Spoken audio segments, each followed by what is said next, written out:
siang hari makan semangka, memakai baju buatan Yunani. Terima kasih MTTH telah melahirkan generasi Qurani. Bismillahirrahmanirrahim. Assalamualaikum warahmatullahi wabarakatuh. Waalaikumsalam warahmatullahi wabarakatuh. Alhamdulillahirabbil alamin wa bihi nasta'in wa ala umuri dunya waddin. Assalatu wassalamu ala asrofil anbiya'i wal mursalin sayyidina wa habibina wa syafi'ina wa maulana Muhammadin wa ala alihi wa sahbihi ajma'in. Amma ba'd. Dewan juri yang arif dan bijaksana dan hadirin seiman, seagama dan seperjuangan. Seperti yang kita ketahui, di era digital seperti sekarang ini telah tersedia alternatif komunikasi gaya baru, yaitu komunikasi melalui media sosial atau komunikasi melalui dunia maya. Komunikasi menghadirkan kemudahan yang luar biasa karena hanya menggunakan smartphone dan kuota kita dapat menjelajahi seisi dunia. Kita juga dapat berkomunikasi dengan teman dan keluarga di seluruh mancanegara. Bahkan berbagai berita dan informasi pun dapat kita ketahui hanya dengan sekejap mata. Karena itulah media sosial sangat diminati di negeri kita ini, yaitu Indonesia. Kementerian Teknologi dan Informasi mengatakan bahwa penggunaan internet di Indonesia saat ini mencapai 60 juta jiwa dan pengguna didominasi oleh anak muda. Namun sayang hadirin, teknologi digital tanpa filterisasi akan mengakibatkan kecenderungan dan kecanduan yang dahsyat. Oleh karena itu, kita sebagai pengguna harus pandai-pandai dalam mempergunakan media sosial. Karena media sosial sangat memberi pengaruh yang banyak. Hadirin yang dirahmati Allah Subhanahu wa Ta'ala,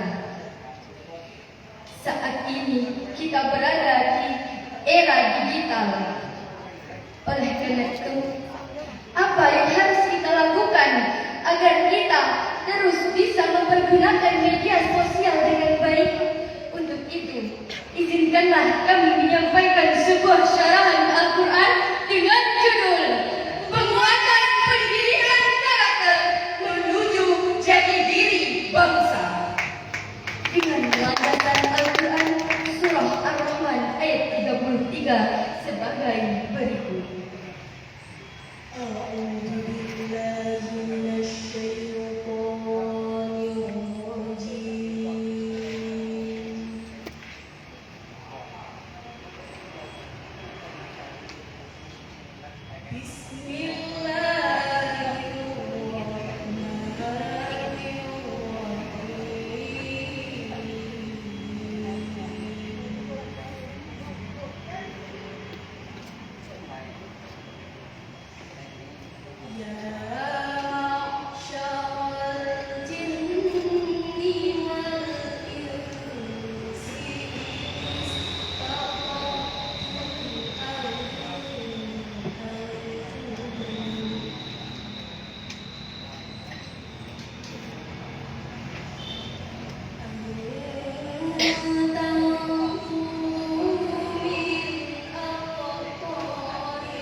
dengan menyebut nama Allah yang Maha Pengasih lagi Maha Penyayang.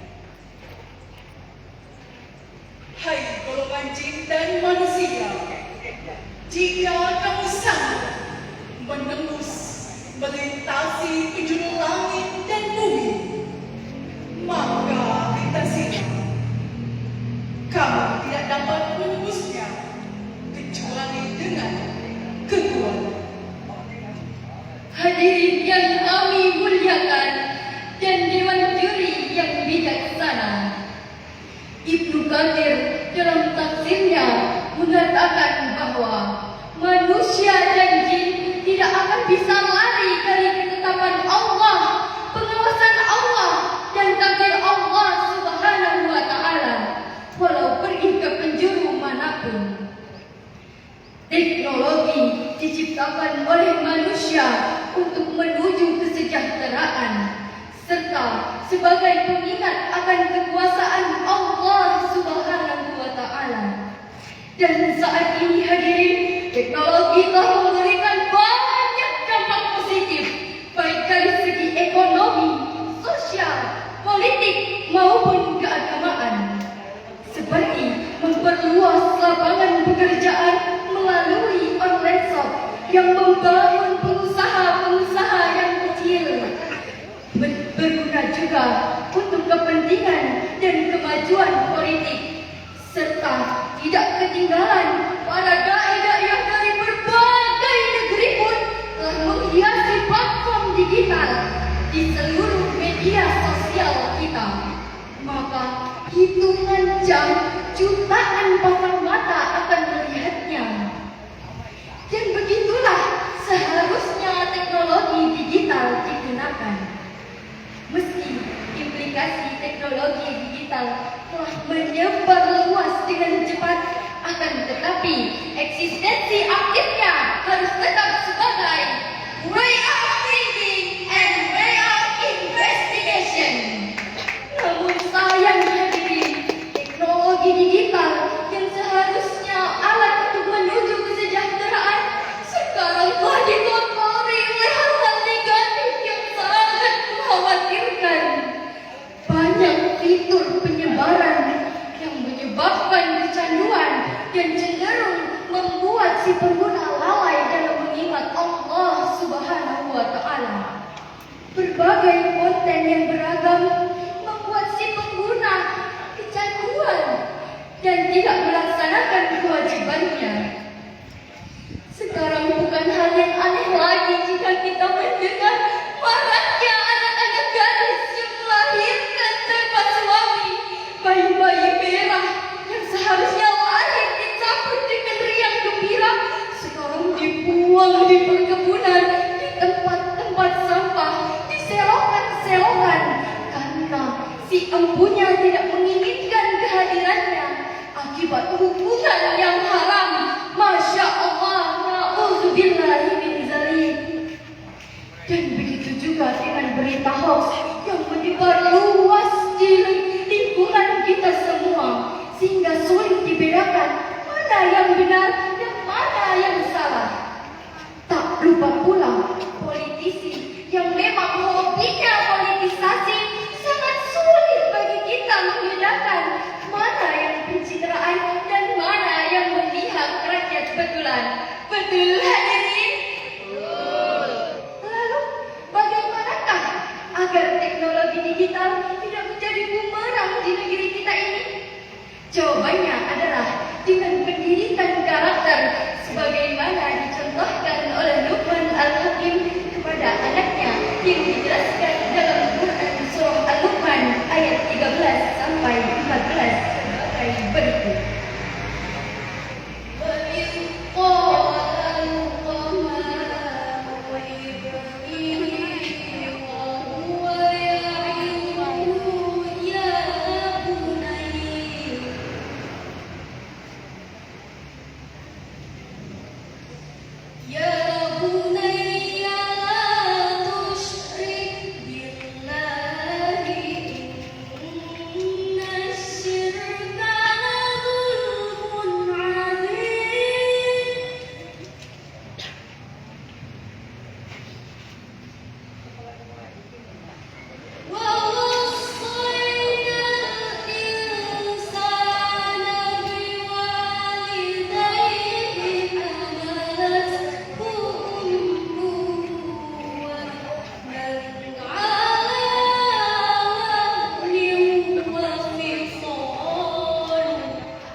sesungguhnya mempersekutukan Allah itu benar-benar kezaliman yang besar.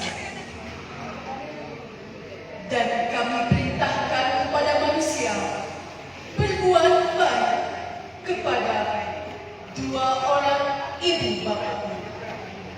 Ibunya telah mengandungnya dalam keadaan lemah yang bertambah-tambah dan menyapitnya dalam 2 tahun.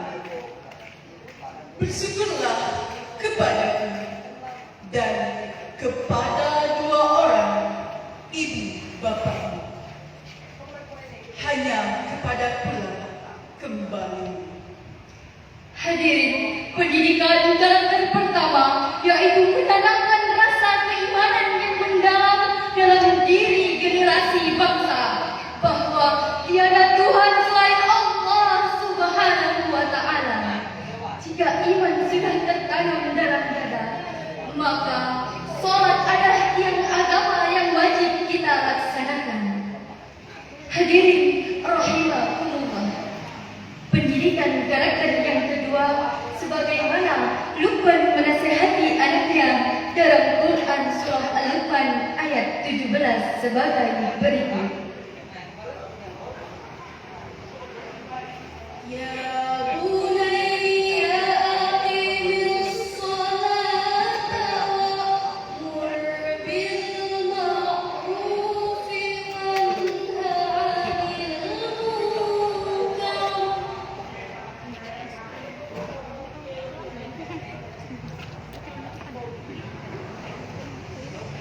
Wa'mur bil ma'rufi wanha 'anil munkar wasbir 'ala ma asabak.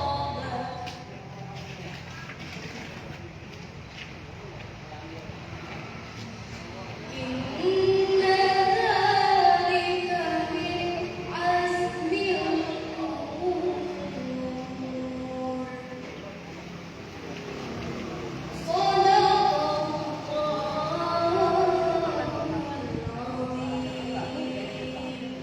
Wahai anakku, laksanakanlah sholat dan suruhlah manusia berbuat yang ma'ruf dan cegahlah mereka dari yang munkar.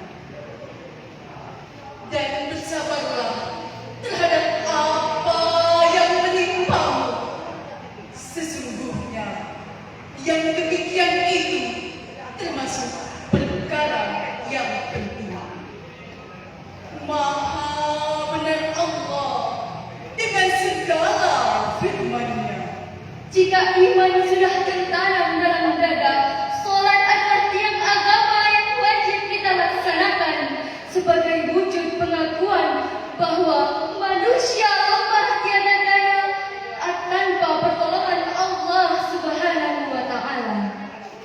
Dan pendidikan karakter yang terakhir yaitu mengajak manusia berbuat kebajikan dan menjauhi segala kemungkaran. Hadirin yang dirahmati Allah Subhanahu wa Ta'ala. Sebagai kesimpulan, jika era digital tidak dapat kita hindari, tetapi kita harus pandai dalam menyikapi hal ini, yaitu dengan menerapkan nilai-nilai karakter bangsa sejak dini. Filterisasi juga menjadi kewajiban bagi kita sebagai pengguna, serta pemerintah sebagai otorisasi pembuatan regulasi di negeri ini.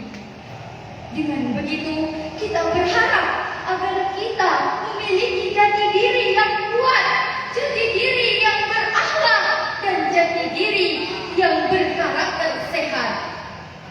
Dengan landasan Pancasila dan Undang-Undang tahun 1945, yaitu bangsa yang baldatun thayyibun wa rabbun ghafur. Amin, amin, amin ya rabbal alamin. Pagi-pagi makan kuaci di bawah pohon dekat selokan. Cukup sekian syarahan kami.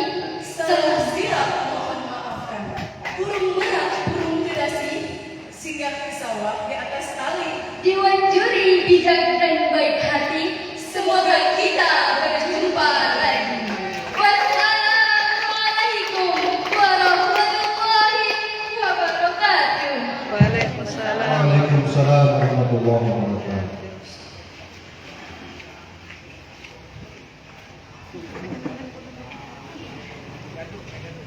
Penguatan pendidikan karakter menuju jati diri bangsa. Demikian judul sarahan yang telah dibawakan oleh peserta.